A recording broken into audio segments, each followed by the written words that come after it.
అందరికీ నమస్కారం. నేను మీ మధ్యమడి మునిరత్నం.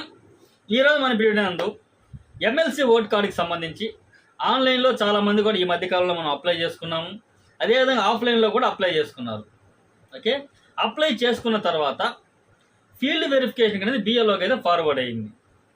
సో దీనికి సంబంధించి మనం ఇచ్చిన అప్లికేషన్ ఆన్లైన్లో అప్లై చేసుకున్న తర్వాత మన స్టేటస్ని ఏ విధంగా చెక్ చేసుకోవాలి అని ఇంత ముందుగా కూడా మనం చెప్పాము. మళ్ళీ ఇప్పుడు ఈ వీడియోలో ఒకసారి చేద్దాం. ఎందుకంటే ఇప్పుడు అప్లికేషన్ వెరిఫికేషన్ కంప్లీట్ అయిపోయి దాని స్టేటస్ అనేది ఈ రోజు నుండి, అంటే ఈ నవంబర్ 18వ తేదీ నుండి అది అప్రూవ్ అయిందా లేదా రిజెక్ట్ అయిందా మీ అప్లికేషన్ అనేది స్టేటస్ చూపిస్తూ ఉంది. కాబట్టి ఖచ్చితంగా స్టేటస్ చెక్ చేసుకోండి. ఓకే, అది ఏ విధంగా చెక్ చేసుకోవాలి అనుకుంటే దీనికి సంబంధించిన లింక్ అనేది మన ఫస్ట్ కామెంట్లో పిన్ చేస్తున్నాను, అదేవిధంగా మన వెబ్సైట్లోనే ఇస్తున్నాను. కాబట్టి ఒకసారి ఆ లింక్ పైన క్లిక్ చేయండి. ఓకే, అది క్లిక్ చేసిన తర్వాత పేజ్ అనేది ఈ విధంగా అయితే వస్తుంది. ఓకే, ఇక్కడ మొట్టమొదటిగా మనకు సంబంధించి ప్రభుత్వ పథకాల వారధి అనేటువంటి ఒక టెలిగ్రామ్ గ్రూపు, వాట్సాప్ గ్రూపులుగా ఉన్నాయి. మీకు ఎలాంటి కేంద్ర ప్రభుత్వం నుంచి కానీ రాష్ట్ర ప్రభుత్వ పథకాలకు సంబంధించి ఏదైనా అప్డేట్ వచ్చినప్పుడు వెంటనే దాంట్లో తెలియపరుస్తుంటాను. కాబట్టి ఈ టెలిగ్రామ్ గ్రూప్లో మీరు జాయిన్ అయ్యండి, లబ్ధి పొందగలరు. ఓకే, నెక్స్ట్ అదేవిధంగా ఇప్పుడు మనం ఈ వీడియోలో మనం స్టేటస్ అనేది చెక్ చేసుకుంటున్నాం. కాబట్టి ఇక్కడ ఇంకో విషయం కూడా గుర్తుంచుకోండి. ఒకవేళ ఈ ఎమ్మెల్సీ ఓట్ కార్డుకి ఎవరైనా అప్లై చేసుకోకుండా మిగిలిపోయి ఉంటే వారికి కూడా టైం పెంచారని చెప్పాం కదా. అంటే డిసెంబర్ 9వ తేదీ వరకు అయితే ఇప్పుడు అవకాశం ఉంది. కావున అప్లై చేసుకోదలిస్తే ఇదే మన వెబ్సైట్లో ఇక్కడ లింక్ ఇచ్చున్నాను, దాని మీద క్లిక్ చేసి అప్లై చేసుకోండి. ఓకే, ఇప్పుడు ఆ స్టేటస్ చెక్ చేయాలన్నాం కదా, దీని మీద క్లిక్ చేయండి. ఇక్కడ ఫామ్ 18, ఫామ్ 19 రెండు చూపిస్తుంది కదా. ఇక్కడ మీరు గ్రాడ్యుయేట్కి సంబంధించిన వాళ్ళు అయితే మీరు అప్లై చేస్తుంటే మీ అప్లికేషన్ నంబర్ ఉంటుంది, అది ఫామ్ 18 కింద చెక్ చేసుకోండి. ఓకే, మీరు టీచర్కి సంబంధించి అప్లై చేసుకుంటే ఫామ్ 19 అంటారు దాన్ని. మీరు ఆ అప్లికేషన్ స్టేటస్ డేట్లో చూసుకోండి. ఇక్కడ కూడా కొంతమందికి మేము ఎమ్మెల్సీ ఓట్ కార్డుకి ఆన్లైన్లో అప్లై చేసుకున్నప్పుడు ఆ రెఫరెన్స్ ఐడి నెంబర్ అయితే మనం రాసుకోలేదు, మర్చిపోయాము. ఇప్పుడు అది ఎలా మేము తెలుసుకోవాలంటే దానికి సంబంధించి ఎలక్షన్ కమిషన్ ఎటువంటి వెబ్సైట్ లింక్ అనేది ప్రొవైడ్ చేయలేదు. కాకపోతే ఒకే ఒక అవకాశం ఏంటంటే మీకు సంబంధించిన బిఎల్ఓని మీరు కాంటాక్ట్ అవ్వాల్సింది. ఎందుకంటే మీరు ఆన్లైన్లో అప్లై చేస్తుంటే ఖచ్చితంగా మీ బిఎల్ఓకి వెళ్తుంది. బిఎల్ఓ దాన్ని ఖచ్చితంగా అది రిజెక్ట్ అయినా చేయాలి లేదా అప్రూవ్ అయినా చేయాలి. ఓకే, కాబట్టి మీరు బిఎల్ఓని కాంటాక్ట్ అవ్వండి. మీ బిఎల్ఓని మేము ఎలా కాంటాక్ట్ అవ్వాలి, మాకు ఎలా తెలుస్తుంది మా బిఎల్ఓ అనుకుంటే కూడా దీనికి సంబంధించి కూడా ఒక లింక్ అనేది ఇస్తాను ఇదే వెబ్సైట్లో, ఫస్ట్ కామెంట్లో కూడా ఇస్తాను.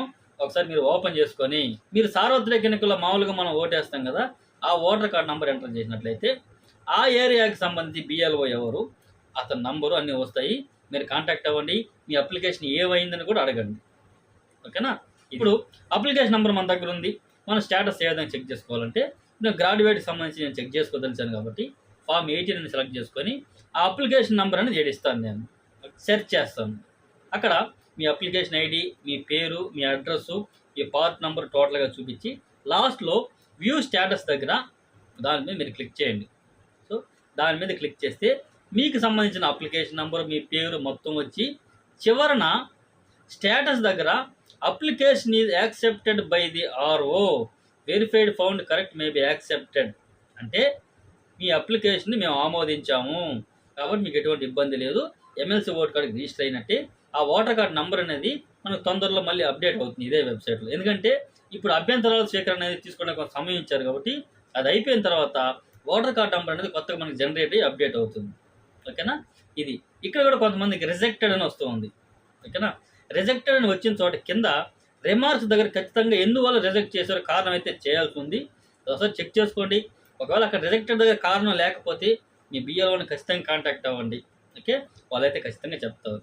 ఒకవేళ అన్నీ కరెక్ట్గానే ఉన్నాయి అయినా మా అప్లికేషన్ రిజెక్ట్ అయ్యింది అని మీరు భావిస్తే దీనికి అభ్యంతరాల స్వీకరణకి ఇప్పుడు సమయం ఇచ్చారు. సో దీనిలోనూ తెలపచ్చు, లేదా మళ్ళీ ఇప్పుడు కొత్తగా కూడా మీరు అప్లై చేసుకోవచ్చు. ఎందుకంటే ఇప్పుడు పెట్టిన అప్లికేషన్ రిజెక్ట్ అయిపోయింది కాబట్టి మళ్ళీ ఇప్పుడు ఫ్రెష్గా కూడా అప్లై చేసుకునే దాని సమయం డిసెంబర్ 9వ తేదీ వరకు ఉంది. కావున ఖచ్చితంగా ఈ అవకాశాన్ని ఉపయోగించుకోగలరు.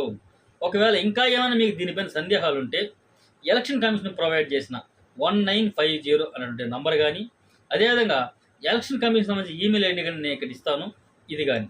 ఓకే, కావాలంటే మీరు వాళ్ళని అప్రోచ్ అవి ఉపయోగించుకోండి.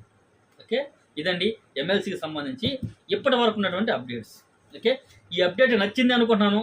నచ్చితే మాత్రం ఖచ్చితంగా లైక్ చేసి మన ఛానల్ కొంచెం సపోర్ట్గా అయితే ఉంటుంది. Okay, thank you.